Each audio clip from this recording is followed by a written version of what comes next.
আল্লাহ নবী সাহাবাদের উপরে এইভাবে অত্যাচার চরমে বাড়তে লাগলো। একটার পর একটা জান্নাতি প্রাণগুলো চলে যেতে লাগলো। এই সময় সাহাবাদের উপরে অত্যাচারের চরম সীমা যখন অতিক্রম করে যাচ্ছে, ঠিক এমন সময় আবু জেহেল একটা মিটিং ডাকলো। ওই মিটিং এ আবু জেহেলের দলের নেতা মন্ত্রী এমপি যারা বলে সবাই এসে জড়ো হলো। এই জড়ো হওয়ার পরে ছোট বড় নেতা সবাই জড়ো হওয়ার পরে আবু জেহেল চূড়ান্ত ফয়সালা দিচ্ছে কি মুহাম্মদ সাল্লাল্লাহু আলাইহি ওয়াসাল্লামের জন্য সবকিছু। না ও এ নায়ের কথা বলবে, না এরা নায়ের দিকে ছুটবে, না ও সত্য কথা বলবে, না এরা সত্য দিকে ছুটবে, না ইনসাফের কথা বলবে, না মানুষের অধিকারের কথা বলবে, না জালিমদের বিরুদ্ধে বলবে, না এক আল্লাহ পাকের কথা বলবে, না এরা হকের দিকে ছুটে যাবে। এই এক কাজ করো, ওই মুহাম্মদ সাল্লাল্লাহু আলাইহি ওয়াসাল্লামকে দুনিয়া জমিন থেকে সরিয়ে দাও। না নাউজুবিল্লাহ। চেষ্টা তারা করেছিল না করেনি? প্ল্যান করেছে না করেনি? ভাই আপনাদের অসুবিধা হচ্ছে, ঠান্ডা লাগছে, তাহলে বলুন দোয়া করে দিচ্ছি। কেন বাপ? জোর করে প্রেম হয় না, জোর করে প্রেম হয় না, ওটা সন্ত্রাসী হয়। আমি ধর্মের কথা বলে সন্ত্রাসী করবে, এটা তো হয় না। প্রেমের দরকার। এ নওজওয়ানেরা, হযরত ওমর ফারুক তরোয়াল নিয়ে রওনা দিল। অনেক বড় কথা আপনারা সবাই জানেন। ওই সময় 39 জন আল্লাহ নবীকে নবী বলে মেনে না সত্য ইনসাফের দিকে চলে এসেছে, শান্তির দিকে চলে এসেছে, মানবতার দিকে চলে এসেছে, হকের দিকে চলে এসেছে মাত্র 39 জন। এ যুবক ওমর ফারুক তরোয়াল নিয়ে গিয়ে যেতে লেগেছে। তখন নাম শুধু ওমর ছিল, ফারুক ছিল না, হযরতও ছিল না। আল্লাহ নবীকে কতল করে দেবে নাউজুবিল্লাহ। অনেক বড় কথা, তার আগে অনেক ঘটনা ঘটেছে। ওই দিকে যাচ্ছে না, নবী পাকের দরজার দিকে আগিয়ে যায়। যাবার সময় ওমর বলে গেল, এ সরদারেরা, নেতারা, লিডারেরা, শোনো, মালপানি রেডি করো, পুরস্কার রেডি করো। আমি রাসূলকে কতল করে দিয়ে সে সবটা নেব। মনে রাখবে 39 জন হয়েছে, আর 40 জন তো দেবো না। 200 খোরা দেবে বলেছো, রেডি করো। সোনা দানা দেবে বলেছো, রেডি করো। সব রেডি করো, সব রেডি করো। এ যুবক সেদিন যদি নাইকে মিটাবার জন্য, রসুলকে মারার জন্য 200 খোরা যদি দিতে পারে, সোনা দানা দিতে পারে, নিবার জন্য লোক যদি রেডি হতে পারে, আজও তোমার মতো ছোটখাটো কেউ হকের পক্ষে থাকবে, আমার মতো কেউ ছোটখাটো হকের পক্ষে থাকবে, আমাদের উপরে জুলুম করার জন্য এই রকম প্ল্যান পরিকল্পনা তৈরি হতে পারে না, পারে না। এতে মন খারাপ করলে হবে না। কেন মন খারাপ করলে হবে না? কেন প্ল্যান তৈরি করেছে ঠিকই, কিন্তু সাকসেসফুল হবে কি হবে না, সব ফয়সালা কার হাতে? চিৎকার দিয়ে বলো আরো জোরে। আল্লাহ রাব্বুল আলামিন যেটা চাইবে সেটা হবে। যদি আমার আল্লাহ তোমাকে হকের জন্য শহীদ হিসাবে চান, তুমি শহীদ হয়ে যাবে। আর যদি আল্লাহ তোমাকে গাজী চান, অবশ্যই তুমি জিতবে, কামিয়াবি হবে। সমাজের জন্য তুমি বড় পদেল হয়ে যাবে, সমাজ তোমাকে দেখে আগামী দিন শিক্ষা নেবে। আর যদি আল্লাহ তোমাকে শহীদ হিসাবে চান, তাহলে তুমি শহীদ হয়ে যাবে। তবে মনে রেখে দিও, মৃত্যু কিন্তু সবার হবে। আল্লাহর পক্ষে থাকলেও মৃত্যু হবে, শয়তানের পক্ষে থাকলেও মৃত্যু হবে, আল্লাহর পক্ষে ওয়ালাকে মারতে গেলেও মৃত্যু হবে, আর শয়তানের পক্ষে থেকে দালালি করলেও মৃত্যু হবে। মৃত্যু সবার হবে। মৃত্যুর পর একটা জায়গা রয়েছে জান্নাত, আর একটা রয়েছে জাহান্নাম। তুমি কোন জায়গায় যেতে চাও সেটা তুমি ঠিক করে দেখো। এ যুবক শুনে রেখে দাও, আল্লাহ নবী কেমন করে ওমর ফারুক রওনা দিচ্ছে কতল করে দেবে বলে। যাবার সময় বলতে লেগেছে, লিডারেরা শোনো, 39 থেকে 40 হতে দেবো না। আর আমার আল্লাহ আওয়াজ দিয়ে দিল, ওমর তাড়াতাড়ি তাড়াতাড়ি তাড়াতাড়ি যা, আমি আল্লাহ তোকেই 40 বানিয়ে দেবো। এ যুবক শুনে রেখে দাও, দুনিয়া যুগে যুগে যুগে আল্লাহ দিনকে মিটাতে চেয়েছে, নবীদেরকে মিটাতে চেয়েছে। যারা মিটাতে চেয়েছে তারাই মিটে গেছে। তাদের ঘরের ছেলেরাও নবীর প্রেমিক হয়ে গেছে, বা কখনো কখনো তারাও নবীর প্রেমিক হয়ে গেছে। যেমন ওমর ফারুক মিটাতে এসেছিল, ওমর নিজেই নবীর প্রেমিক হয়ে যে নবী পাকের গোলাম হয়ে জিন্দেগি কাটিয়ে দিয়েছে। এখন আমি যেটা বোঝাতে চাইছি, এ যুবকেরা, এরপরও যখন দেখলো আবু জেহেল যে ওমরও নবীর দিকে চলে গেল, আবার তারা প্ল্যান করেছে, এক কাজ করো, আমরা একা একা যাব না, সবাই মিলে রাত্রিরে নবীর ঘর ঘিরবো, নবীকে হত্যা করে দেবো। নাউজুবিল্লাহ মিন জালে। এ যুবকেরা, তরুণেরা, বাপেরা, আল্লাহ যাকে হিফাজত করে কেউ কিছু করতে পারবে না। একটা ছোট্ট নমুনা বলে দিয়ে যায়। গীতে একটা অ্যাক্সিডেন্ট, আমার বাড়িতেও গভীর রাত্রিরে অনেক গিয়েছিল, কি ইরাদা ছিল জানি না, কিন্তু আল্লাহ যাকে রক্ষা করে, তালা খোলা ঝুলছে, সকালে দেখলাম, কিন্তু চোখে দেখতে পেল না, ঢুকতে পারল না। এটারই নাম হলো আল্লাহ পাকের ক্ষমতা। এ যুবকেরা, তরুণেরা, এ নবী পাকের প্রেমিকেরা, এ নওজওয়ানেরা, মৃত্যু সবার একদিন না একদিন হবে। আব্বাস সিদ্দিকী কবে মরবে কেউ জানে না, কিভাবে মরবে কেউ জানে না। দুনিয়া কি চাইছে ওটা বড় কথা নয়, আমাকে যিনি জান দিয়েছে তিনি যেটা চাইছে ওটাই হবে। আমি নিজে চেষ্টা করেও কিছু করতে পারবো না, আমার মালিক যেটা তকদিরে লিখেছে সেটাই হবে। তবে যাবার আগে বলে দিয়ে যায়, এ যুবক, তোমাকে তোমার আল্লাহ পাঠিয়েছে এই দুনিয়া জমিনে। কুনতুম খায়রা উম্মাতিন উখরিজাত লিন-নাসি তা'মুরুনা বিল মারুফ ওয়া তানহাউনা আনিল মুনকার। ন্যায়ের পক্ষে থাকতে হবে, অন্যায়ের বিরোধী করতে হবে, ন্যায় কাজ করতে হবে, অন্যায় থেকে দূরে থাকতে হবে, ন্যায়কে সাহায্য করতে হবে, অন্যায়কে মিটাবার জন্য সহযোগিতা করতে হবে, ন্যায়কে চিন্তা করার জন্য হাত লাগাতে হবে, অন্যায়কে মিটাবার জন্য হাত লাগাতে হবে। এ যুবক, অন্যায়ের পক্ষে থেকে হোসাইনি যেমন দাবি করা যায় না, আর ন্যায়ের পক্ষে থেকে এজিরি তেমন দাবি করা যায় না। তাই মনে রেখে দেবেন, আজকে দিনও ইতিহাস আমাদের কাছে এসে গেছে। ন্যায়ের পক্ষে সংগ্রাম যারা করবে তারাই তো কোরআন সুন্নাহর প্রেমী। মনে রেখে দেবেন, ন্যায়ের পক্ষে যেমন নামাজ আছে, রোজা আছে, হজ আছে, দান খায়রাত আছে, গরিবদেরকে ভালোবাসা আছে, আল্লাহ সৃষ্টিকে ভালোবাসা আছে, এতিমদেরকে সাহায্য করা আছে, অসহায়কে সাহায্য করা আছে, বিধবাকে সাহায্য করা আছে, মা বাপকে সাহায্য করা আছে, মসজিদকে বাঁচাবার প্ল্যান করা আছে, মাদ্রাসাকে বাঁচাবার জন্য এগিয়ে যাওয়া আছে, ইত্যাদি ইত্যাদি। এগুলো সব নাই নাই নাই, এগুলোর বিরোধী যারাই করবে তারাই কোনো অন্যায়ের পক্ষে, তাদের দলভুক্ত হয়ে আর হোসাইনি মুসলমান দাবি করবো হবে না, তাদের দলভুক্ত হয়ে জান্নাতে যাব আশা করলে হবে না। এ যুবক, শুনে রেখে দাও, জেনে রেখে দাও, আল্লাহ নবী নূহ নবী দয়ার নবীর ঘরটা ঘিরে ফেললো, নবী পাককে মেরে দেবে বলে। হযরতে মাওলা আলীকে আল্লাহ নবী বলেছিল, আলী রে, তুমি আমার ঘরে, আমার ভেতরে, আমার হুজরা শরীফের মধ্যে আমার চাদরকে মুড়ি দিয়ে তুমি শুয়ে পড়ো, আমি আস্তে আস্তে চলে যাচ্ছি, আল্লাহর হুকুম হয়েছে আমি হিজরত করব। শয়তান চতুর্দিকে ঘিরে ফেলেছে, আবু জিল, উতবা, সাইবা ঘিরে ফেলেছে। আমার নবীর অপরাধ কি? কিছুই অপরাধ নয়। নবী ন্যায়ের কথা বলেছে, অন্যায়ের বিরোধী করেছে, নবী সত্য কথা বলেছে, মিথ্যা থেকে মানুষকে ফিরে আসার কথা বলেছে। আল্লাহ নবী মানুষকে জুলুম করতে নিষেধ করেছে, মানুষের হকটা দিতে বলেছে। এই জন্য আবু জেহেল, উতবা, সাইবা তারা লুটেরা ছিল, জালিম ছিল, চতুরহীন ছিল, মাতাল ছিল, খুনি ছিল, তারা নারীদেরও শোষণকারী ছিল, তাই তারা আমার নবীর বিরোধী করেছিল। আজ যারা আলেম সমাজ ন্যায়ের পক্ষে কথা বলবে, আজকে দিনে যারা নবীর ওয়ারিস তাদেরও বিরোধী করবে কারা?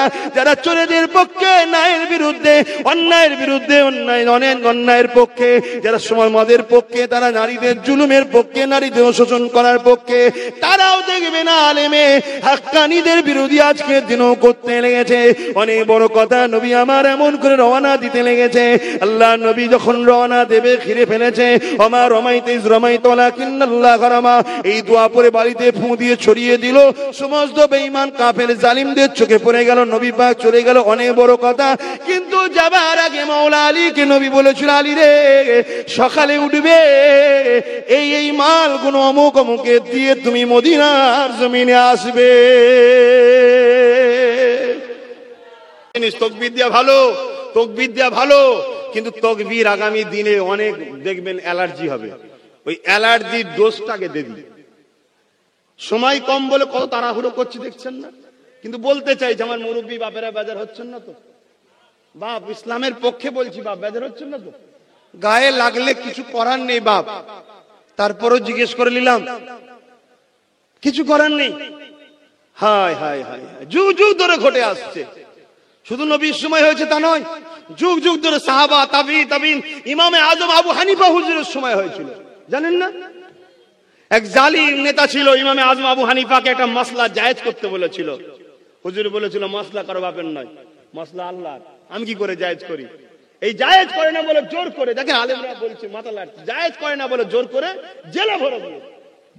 তুমি কে? আব্বাস সিদ্দিকী কে? সে আল্লাহর কত প্রিয় ছিল, তাকেও আল্লাহ দিনের জন্য, ন্যায়ের জন্য, সত্যর জন্য তাকেও জেলে যেতে হয়েছে। কথা মাথায় ঢুকছে?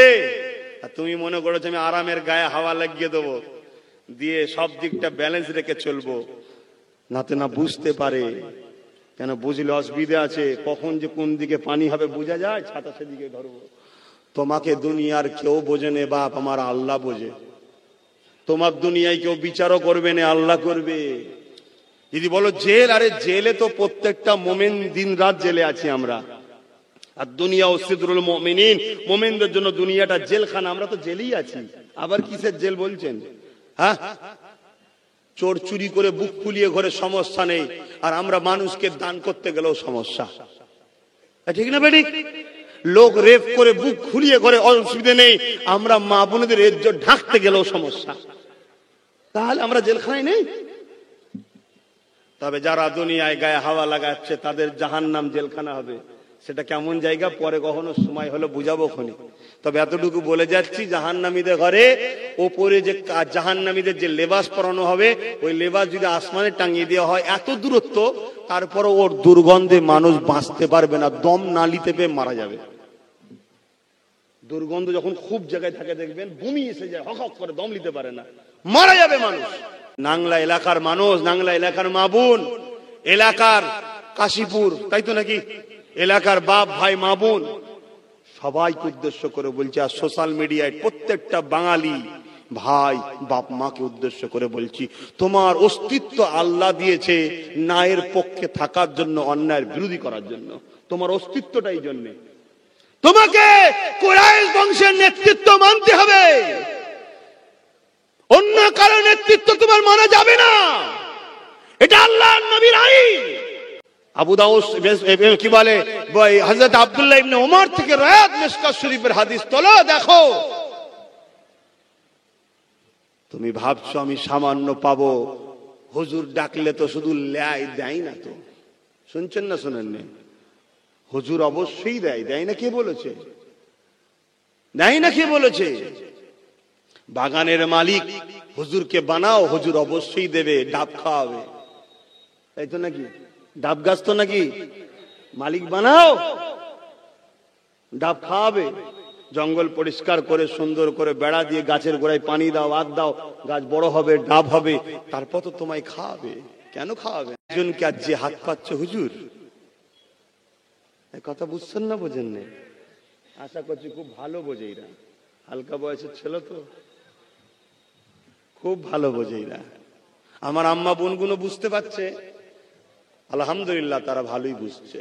তাদেরই তো বাচ্চা, বাচ্চার কথা বুঝবে না মা, আর তাদেরই তো ভাই। দোয়া কর দেবো না একটু বলবো, কিন্তু সময় কোথায়? সময় নেই তো। আল্লাহ নবী, নূর নবী, দয়া নবী রওনা দিয়ে দিলেন। হযরতে মাওলা আলী নবী পাকের বিছানাতে, মন দিয়ে শোনেন, মন দিয়ে, মন দিয়ে, মন দিয়ে ভাবার বিষয়। নবী পাকের বিছানায় নবীর চাদর মুড়ি দিয়ে শুয়ে আছে, শুনছেন না? বিছানায় কার? দয়ার নবীর। চতুর্দিকে ঘর ঘিরে মারতে এসছে কাকে? দয়ার নবীকে। শালটা কার? দয়ার নবীর। মুড়ি দিয়ে ঘুমাচ্ছে কে? হযরতে আলী। ভাই ঘুম হবে? বলবেন তো কেন? ওই ঘরে ঢুকে নবী পাককে ওরা কতল করবে, নাউজুবিল্লাহ বলেন। এটা তো ইরাদা। সেইখানে নবীর বিছানাতে নবীর শাল গায়ে দিয়ে, চাদর গায়ে দিয়ে, মুড়ি দিয়ে আবার ঘুমোচ্ছে। এই মুখটা খুলে রাখি, কমসে কম আলীকে দেখে যেন না মারে, কি এটাই তো দরকার। ঘুমোচ্ছে। পরের দিন সকাল হলো, বলুন আল্লাহু আকবার, কিছু হয়নি, কিন্তু বিষয় অন্য জায়গায়। আমি যেটা বুঝাতে চাইছি, হায় হায় কুরবান যাক, ঈমান কাকে বলে? বিশ্বাস। বিশ্বাস। আল্লাহ নবী বলেছেন প্রত্যেকটা কষ্টের পরেই শান্তি আছে, জোরে বলুন সুবহানাল্লাহ। প্রত্যেকটা বাধার পরেই মুক্ত আছে, জোরে বলুন সুবহানাল্লাহ। প্রত্যেকটা সংগ্রামের পরেই ফতে আছে, জোরে বলুন সুবহানাল্লাহ। যদি তুমি আল্লাহর জন্য করো, মানুষের ন্যায় ইনসাফের জন্য করো। আল্লাহর জন্য বলতে গরিবদের জন্য, আল্লাহর জন্য বলতে ইনসাফের জন্য। কেন? আল্লাহ ইনসাফের পক্ষে। আল্লাহর জন্য বলতে লুটা নয়, মানুষকে অধিকার ফিরিয়ে দেওয়ার জন্য যদি করো। কথা বুঝে আসছে না? নাই। প্রত্যেক কষ্টের পর কি আছে? শান্তি আছে। রাসূল বলেছেন। এই কথাটার উপরে বিশ্বাস কই? ভেঙে পড়ছি তো আমরা। কি হবে রে বাবা, কি করবো রে বাবা? শোনো, মাওলা আলী সকালে উঠেছে, ফজরের নামাজ পড়ে যার যার মাল দিয়ে চলে গেছে। কি হয়েছে পরে বলছি। মদিনা শরীফে গেছে, সাহাবা ভাইরা সব চিন্তার মধ্যে আছে। কেন? ঘরের মধ্যে মাওলা আলীর সঙ্গে নবীর কি কথা হয়েছিল, বাকি সাহাবারা তো শোনেনি, তাই চিন্তার মধ্যে আছে। আমরা হয়তো ভাইটাকে হারিয়ে ফেললাম, ভাইটাকে হারিয়ে ফেললাম। এই জায়গাটা খুব সুন্দর কথা আছে, শোনার পরে আল্লাহু আকবারটা খুব মহব্বতের সাথে জোরে বলতে হবে, একটু শুনে লাও। বিশ্বাস কাকে বলে? তাই মদিনায় যারা আগে চলে গিয়েছিল সাহাবা ভাইরা বড় মন খারাপ করেছে। এমন সময় মাওলা আলী গিয়ে সালাম দিলেন, আসসালামু আলাইকুম। সাহাবা ভাইরা দেখেই চমকে গিয়ে সালাম দিয়ে সব উঠে গলায় মিলছে, ভাই তুমি বেঁচে আছো ভাই? আমরা তো মনে করেছিলাম এই হবে, হ্যান হবে, ত্যান হবে, কি ঘটবে না ঘটবে। তা ভাই কি করছিলে? হযরত আলী বলছে, নবীর বিছানায় শুতে পেরেছি। কপাল বিশাল, ঠিক না বেটি? যত নবীদের যে ফয়েজ নবুয়াতের পেয়েছি, আবার নবীর চাদর মুড়ি দিয়ে বলছে, ভাই ঘুম হলো? বলছে, যার কুদরতি হাতে আলীর জান, সেই খোদার শপথ করে বলছি, জীবনে কোনোদিন জ্ঞান হওয়ার পর থেকে এত নিশ্চিন্তে আরামে ঘুম কোনোদিন আলীর হয়নি। জোরে বলুন সুবহানাল্লাহ, আরো জোরে বলুন আল্লাহু আকবার, আল্লাহু আকবার, আল্লাহু আকবার, আল্লাহু আকবার। মানে আল্লাহ তিনি যে সব থেকে মহান, যিনি আলীকে এত নিশ্চিন্তায় ঘুম দিয়েছে। সাহাবারা বলছে, ভাই কি করে হলো? বলছে, ভাই তুমি কি জানো রাসূলের সঙ্গে আমার কি কথা হয়েছিল? বলছে, না। আল্লাহ নবী বলেছিল আলী সকালে উঠবে, খুব ভালো করে শুনবে, সকালে উঠবে, নামাজ পড়বে, মালগুলোকে ভাগ করে মদিনায় আসবে। ভাই আলীর অন্য কোন দিন মরণ হবে না হবে আলী জানে না, কিন্তু 100% ওই দিন মদিনা আসার আগ পর্যন্ত আলীর মৃত্যু নাই। যদি থাকতো কখনো মদিনাওয়ালা বলতো না যে আমার মদিনায় আসবি।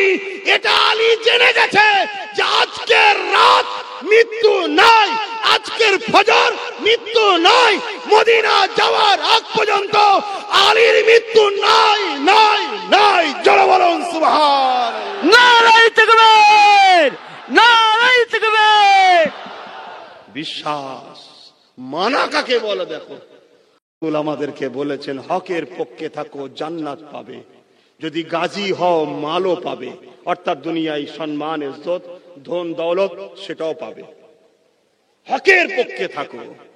সাহাবারা বললেন, হুজুর আপনি চলে যাবেন, ইসলামের ঝান্ডা। নবী বললেন, পৃথিবীর শেষ দিন পর্যন্ত দুজন যদি কুরাইশ থাকে, তার মধ্যে একজনের হাতে ইসলামের ঝান্ডা, ন্যায়ের ঝান্ডা, সত্যের ঝান্ডা, আমার মাননেওয়ালারা তার নেতৃত্ব মানবে। আপনারা যদি নবীকে মানেন সত্যি, তাহলে আপনাকে ভাবতে হবে, ইনি ডাকছে, ইনি খারাপ নেবেন না, বুঝাবার জন্য বলছি। আচ্ছা আমার হাত দিয়ে ডাকাচ্ছি, ইনি ডাকছে, ইনি ডাকছে, এই মাথাটাও ডাকছে, তোমাকে তো দেখতে হবে ইনিকে, ইনিকে, ইনিকে, ইনি সত্যবাদী, ইনি সত্যবাদী, আর এই কুরাইশ বাচ্চাটা মিথ্যাবাদী। এরকম মুসলমান আমরা। ইনি অনেক তো দিন ধোঁকা দিল, ইনিও তো ধোঁকা দিল। কুরাইশ বাচ্চা যখন তোমায় কিছু বললো, তোমার তো ভাবা দরকার ছিল। কথা বুঝছেন না? বোঝেন না? হ্যাঁ, এখন আমার কথা শুনে কারো আবার সমস্যা হচ্ছে না তো? খুব বুঝে চলার চেষ্টা করেন। সবকিছু লেনদেন, উঠা বসা, কথাবার্তা, পরামর্শ, সহযোগিতা সবটাই যেন কুরাইশ বংশের বাচ্চার নেতৃত্বে হয়। আপনাকে মানতে হবে নবীর কথা, এটা আপনাকে মানতে হবে। না হয় আল্লামা রুহুল আমিন সাহেবের মতো অত বড় হাদিসের পণ্ডিত দাদা হুজুরের কাছে যাই, এলেমের সাগর, তিনি কেন গেলেন? তিনি নবীর এই হাদিসটাও দেখেছে যে কোরাইশের নেতৃত্ব মানতে হবে। কথা বুঝে আসছে? ইমাম মালিক, ওহ পৃথিবী বিখ্যাত ইমাম, বিশার হাফির কাছে এমনি যাইনে। অতএব বাপ ভাই, আপনি দুনিয়ার কাজ কাম তাও কোরাইশদের সঙ্গে লেনদেন, যোগাযোগ, পরামর্শ নিয়ে করতে হবে। আপনাকে সব বিষয়টা নবীকে ফলো করতে হবে। আর নবী রেখে গেছেন দুটো জিনিস, একটা কোরআন আর একটা সুন্নাহ। আর এক হাদিসে আছে কোরআন ও আহলে বায়াত। কথা বুঝে আসছে? এই মোট দুটো তিনটেকে নিয়ে, দুটো হাদিসকে এক জায়গায় নিয়ে চারটে জিনিস হচ্ছে, অর্থাৎ কোরআন সুন্নাহ নেবেন আহলে বায়াতদের থেকে। কথা বুঝে আসছে? নবীর বংশধর, নবীর খানদান, তাদের থেকে নেবেন। এবং কোরআন সুন্নাহ একটা পূর্ণাঙ্গ জীবন ব্যবস্থার নাম। কেউ যদি মনে করে কোরআনে ব্যবসা, হাদিসে ব্যবসার কথা নেই, সেই ইসলাম বিরোধী কথা বললো, সে বেঈমান হয়ে যাবে, ইসলাম থেকে বেরিয়ে যাবে। কেউ যদি মনে করে বিবাহ শাদীর ব্যাপারটা পারিবারিক জীবনের ব্যাপার, এটা কোরআন হাদিসে নাই, সে ইসলাম থেকে বেরিয়ে যাবে। কেউ যদি মনে করে চাষবাসের ব্যাপার, এটা কোরআন হাদিসে নাই, সেও ইসলাম থেকে বেরিয়ে যাবে। ঠিক কেউ যদি মনে করে রাজনীতির বিষয়টাও ইসলাম কোরআন হাদিসে নয়, সেও ইসলামকে ছোট করলো, সে ইসলাম থেকে বেরিয়ে যাবে। আপনি আমেরিকায় থাকেন, লন্ডনে থাকেন, ফ্রান্সে থাকেন, মক্কায় থাকেন, মদিনায় থাকেন, আর ভারতবর্ষেই থাকেন, আপনি আপনার রাসূল ছাড়া অন্য কোন কাউকে ফলো করতে পারেন না। আর নবীর পক্ষে আল উলামা ওয়ারাসাতুল আম্বিয়া, আলেমে হাক্কানীদেরকে ফলো করুন, কোরাইশের নেতৃত্ব মানুন। তারা যেভাবে আপনাদেরকে ডিরেকশন দিচ্ছে সেভাবে চলুন। মেঘলা হয়েছে তো কি হয়েছে, মনে রাখবেন 3 সালে সাহাবেও মেঘলা হয়েছিল পানি হবার। নহজুর পীর কেবলার কাছে দাদা হুজুর এক খলিফা গেলেন, হুজুর আপনি একটু দোয়া করেন। নহজুর বললেন, এ বাপ আমি তো দোয়া করব, তুমি একদিন ধরে কি করেছো? বাপের কাছে এসে তুমি বলো আমি তো দোয়া করব। শোনেন, ভালো সোহবতে থাকলে কি হয়, সেই খলিফাটা শুধু আসমানের দিকে তুমি বললেন, আল্লাহ ফুরফুরা শরীফে লক্ষ লক্ষ মানুষ আসবে, এই জায়গাটা বাদ দিয়ে যেন পানি হয়। চতুর্দিকে পানি হচ্ছে, ফুরফুরা শরীফের জমিনে পানি আল্লাহ দেয়নি। জোরে বলুন সুবহানাল্লাহ, আরো জোরে বলুন সুবহানাল্লাহ, আল্লাহু আকবার। ভাইরা আমার, আমরা সেই দরবারের সন্তান। হ্যাঁ আব্বাস সিদ্দিকী খারাপ, কোনটা খারাপ? তুমি যদি ফুরফুরার হও, তুমি যদি দাদা হুজুরকে মাননেওয়ালা হও, কোনদিনের জন্য তুমি আব্বাস সিদ্দিকীকে গিয়ে বলেছো যে এইটা আপনি করছেন এটা ভুল, কোরআন হাদিসের বেখিলাফ? কোনদিন বলেছো? না, বলিনি। তাহলে তোমাকে এই রাইটটা কে দিল যে তুমি তার সমালোচনা চায়ের দোকানে, তার সমালোচনা বাজারে, তার সমালোচনা মাইক ধরে তুমি করছো? কেন? কি জন্য? বলছেন না দুনিয়ার প্রভুকে খুশি করতে হবে তাই তোমায় গাল দিচ্ছি। ও যদি দুনিয়ার প্রভুকে খুশি করার জন্য গাল দিতে পারে, এই নবীর গোলামেরা, তোমরা আমার রাসূলুল্লাহ দ্বীনকে যারা মিটাচ্ছে তাদের থেকে দূরে সরে গিয়ে নবী বংশের বাচ্চাকে সাথে করে নিয়ে নবীর দ্বীনকেও যেমন বাঁচাবো, গরিবদের অধিকারও দেবো, এর জন্য কি আমরা সংগ্রাম করতে পারবো না? পারবো না? যে যা ধর্মের দোকানকে ঠেকাবার জন্য ব্যবস্থা করছে, যে যা ধর্মের দোকান বাঁচাবার জন্য ব্যবস্থা করছে, যে যার ধর্মীয় ভাবাবেগকে জিন্দা করার জন্য জনগণের টাকা তার পার্সোনাল ধর্মেরকে জিন্দা করার জন্য কোটি কোটি টাকা ব্যবহার করছে, সেখানে ধর্মের সুশ্রী পাইনি। আর আমি বলছি আমার মাদ্রাসাকে শিক্ষক নিয়োগ বন্ধ করে দিয়ে মাদ্রাসাকে বন্ধ করে দিচ্ছে, আমার মাদ্রাসাকে বোলডুজার দিয়ে ভেঙে দেওয়া হচ্ছে, এগুলো অন্যায়। আমার বোরখাকে বন্ধ করে দেওয়া হচ্ছে, এটা অন্যায়। আমার মুসলিম কওমকে বেকার গরিব ইচ্ছা করে বানানো হচ্ছে যাতে করে একটু ভিক্ষা পেলেই যেন তোষণ শুরু করে দেয়, এটা অন্যায়। তখন বলছে আব্বাস সিদ্দিকী ধর্মের সুশ্রী দিচ্ছে। কথা বুঝছেন না, বোঝেন না? যে যা ধর্মের দোকানকে সুন্দর করে গুছাবার জন্য অপরের লোকের টাকাও দরকার হয়, নিয়ে চলে আসছে, নিয়ে এসে তার ধর্মের দোকানকে গুছোচ্ছে। আমি তার চেষ্টাকে খারাপ বলছি নি, সে তার ভালোবাসাকে করবে না। কিন্তু আমি যখন একবার বলি যে আমার মসজিদে তালা কেন, আমার মাদ্রাসা বোলডুজার কেন, আমার মাদ্রাসায় শিক্ষক নিয়োগ বন্ধ কেন, তখনই বলছে আব্বাস সিদ্দিকী তুমি জলসার মজলিসে ধর্মের সুশ্রী দিয়ে এসব কথা বলছে কেন? আরে আপনাদের কি মনে হচ্ছে আমি ভুল বলছি? আপনারা বলুন ভুল বলছি। যদি ভুল না বলি, আপনারা কারা আমার পাশে ছিলেন, আগামীতেও থাকবেন, একটু হাত তুলে আল্লাহকে সাক্ষী রাখেন। আলহামদুলিল্লাহ, আলহামদুলিল্লাহ। হাত তুলে রাখেন। হাত তো আমি কাউকে জোর করলাম? কাউকে জোর করেছি? কাউকে ডিস্টার্ব করছি? কাউকে বলেছি হাত না তুললে হাত কেটে নেবো? এই কাউকে বলেছি? কিন্তু এই হাত গুণ আগামী দিন বিক্রি হবে না তো? এই আগামী দিন ধোকা দেবে না তো? এই আগামী দিন প্রতারণা করবে না তো? এই আগামী দিন ইসলামের দুশ্মনদের সঙ্গে হাত মিলিয়ে নেবে না তো? আগামী দিন কোরআনের বিরোধীকারীর সঙ্গে হাত মিলাবে না তো? আগামী দিন জলসা করতে পারমিশন যারা দিচ্ছে না, ডিস্টার্ব করছে, তাদের সঙ্গে হাত মিলিয়ে নেবে না তো? মাপ বুঝেন বাপ, বোঝেন। সারা বিশ্ব জুড়ে চক্রান্ত চলছে ইসলাম ও ইসলামের অনুসারীদের ঘরে মিটিয়ে দিবার। মিটাতে গিয়ে প্রথমে দিচ্ছে কি? টাকা। শুনছেন? টাকা লে ধর্মের ময়া ছেড়ে চলে আয়। টাকায় আসছে না, পদ নিবি? হ্যাঁ, পদ লে ধর্মের ময়া ছেড়ে দিয়ে চলে আয়। তাও আসছে না। মাফ করবেন, সত্য কথা, নারী দেওয়া হচ্ছে। নারীলে প্লান মাপি নারী তার পিছনে লাগিয়ে দেওয়া হচ্ছে। সে তাকে ডিস্টার্ব করে করে করে করে আস্তে আস্তে সব শরীর জেসম দিয়ে দিচ্ছে, কিন্তু বলছে ইসলামের ময়া ছেড়ে দে, আমরা ইসলামকে মারবো। তুই যেন পদে বসে ইসলামের দরদ দেখাবি নি, তাহলে পদ দেবো না। শুনছেন না? আমরা ইসলামকে টুকরো করবো, তুই যেন আমাদের দিয়ে টাকা লেবার ইসলামের পিছনে লাগাবি নি, তাহলে কিন্তু অসুবিধা আছে। বন্ডে সই করিয়ে শুধু খোলসটা রয়েছে মুসলমান, ভেতরে সব ইসলামের বিরোধী হয়ে গেছে। তারা এখন সমালোচনা করছে কাদের?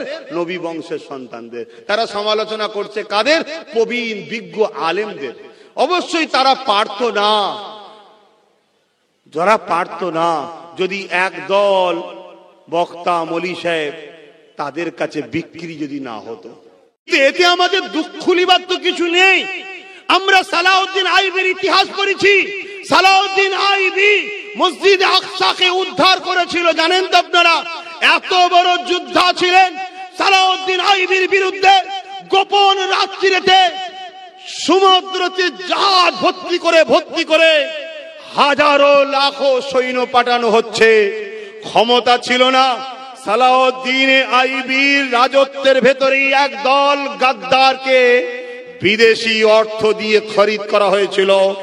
তারা সহযোগিতা করেছিল যে আমাদের রাত্রিরে তোমাদের বাড়িতে আশ্রয় দেবো। তাই চতুর্দিকে যখন আসছে, সালাউদ্দিন আইবির কাছে একটা গোপন রিপোর্ট আইবি দপ্তর থেকে চলে এলো, সিবিআই থেকে গোপন দপ্তরে খবর চলে এলো, হুজুর আপনাকে এবং এই রাজত্বকে ধ্বংস করার জন্য লাখো হাজারো সৈন্য সাগর দিয়ে চতুর্দিক দিয়ে আসছে। হুজুর তখন নামাজের মুসাল্লা বিছিয়ে সেজদায় পড়ে গিয়ে বললেন, আল্লাহ, মসজিদে আকসাকে বাঁচাবার চেষ্টায় সালাউদ্দিন লড়ছে। মসজিদের পক্ষে কথা বলার জন্য সালাউদ্দিনকে দুশমনেরা মারতে চাইছে। মসজিদের ঐতিহ্যকে রক্ষা করার চেষ্টা করছি বলেই তো সালাউদ্দিনের দুশমন তৈরি হয়েছে। ওগো আমার আল্লাহ, তুমি আমার জন্য যথেষ্ট, তুমি আমাকে সাহায্য করো। হুজুর আমার পরের দিন ফজরের নামাজ পড়ে নিয়ে মন খারাপ করে বসে আছে। এমন সময় এক দরবেশ এসে সালাম দিল, হুজুর আপনার মন খারাপ কেন? বলছে আপনি কি জানেন না আমার রাজ্যে বহুত সৈন্য ঢুকে গেছে, এই রাজ্যের একদল গাদ্দার আছে, তারা লুকিয়ে আশ্রয় দিয়েছে, কার বাড়ি কখন খুঁজবো কি করে? তখন ওই দরবেশ বলছে, হুজুর আপনার রাত্রিরের নামাজের পানি, চোখের পানিটা, নামাজের মুসাল্লার চোখের পানিটা আল্লাহ কবুল করে নিয়েছে। জোরে বলুন সুবহান। তাদেরকে ডাঙায় আর আসতে হয়নি, তাদেরকে ডাঙায় আসতে হয়নি। আল্লাহ সাগরের তুফান দিয়ে তাদেরকে গর্ক করে দিয়েছে, ধ্বংস করে দিয়েছে, ধ্বংস করে দিয়েছে। সাহায্য আসবেই, সাহায্য আসবেই, দেরি হলেও আসবেই, দেরি হলেও আসবেই। কেন? হক কখনো মিটতে পারে না, পারে না, পারে না। আর হকে সংখ্যা বেশি লাগে না, হকের জন্য ঈমান লাগে, সততা লাগে, মন মানসিকতা সত্য লাগা দরকার। তাই তোমরা আমার কওমের ভাই, তোমরা আমার দাদা পীরের সিলসিলার মুরিদের ঘরের সন্তান, তাই তোমাদের উদ্দেশ্য করে এতটুকু কথা বলে গেলাম। কারণ নামাজের ব্যাপার আছে, 3:45 পর্যন্ত হওয়ার কথা এরা বলছিল, কিন্তু না, 4:30 পর্যন্ত হবে আমি বলেছি। কারণ নামাজ আমাদের কাছে বড় ইবাদত। জলসা মাহফিল হবে, আবার হবে, আবার হবে। মনে রাখবে, কেউ যদি তোমার একটা দরজা বন্ধ করে দেয়, তুমি যদি আল্লাহর উপরে ভরসা রাখো, 1000 দরজা আল্লাহ খুলে দেবে। জোরে বলুন সুবহানাল্লাহ। আমাকে দাওয়াত করার জন্য মানুষ কি বলবো, লাস্টে ঝগড়া করবে, এবার এরকম হয়, ঝগড়া শুরু করবে, এমন অবস্থা। দাওয়াত নেই, লুবো না বলে, কেন ফাঁকা নেই। কথা বুঝছেন? কটা রুগবি, কটা রুগবি, কথা বুঝে আসছে না? নাই। তবে মনে রাখবে, যেখানে আঘাত দেওয়া হয় সেই জায়গাটাই শক্ত হয়। যেখানে আঘাত দেওয়া হয় সেই জায়গাটা শক্ত হয়, আঘাত না দিলে শক্ত হয় না। এজন্য আল্লাহ পাকেরই নিয়ম এটা, প্রেমিককে আল্লাহ পরীক্ষা করার জন্য আঘাত দেয়। কথা বুঝে আসছে? প্রেমিক যে হয় সব আঘাত সহ্য করতে পারে, আল্লাহকে ছেড়ে দেওয়াটা সহ্য করতে পারে না। তাই আপনাদেরকে এতটুকু বলে গেলাম। আসসালামু আলাইকুম প্রিয় দিনী ভাই, এই চ্যানেলে ইসলামিক ওয়াজ, গজল, ইসলামিক আলোচনা, বিভিন্ন নবীদের জীবনী পেতে চ্যানেলটি সাবস্ক্রাইব করে সাথে থাকবে।